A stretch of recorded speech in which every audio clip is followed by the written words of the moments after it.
In this video, I'm going to show you how you can do a return to Shein.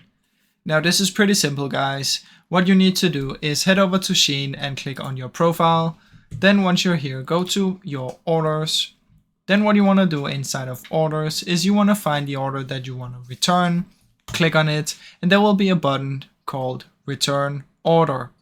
Now once you're in there, it will give you a guide through on how you can do this, such as where you need to return it to and all this sort of stuff.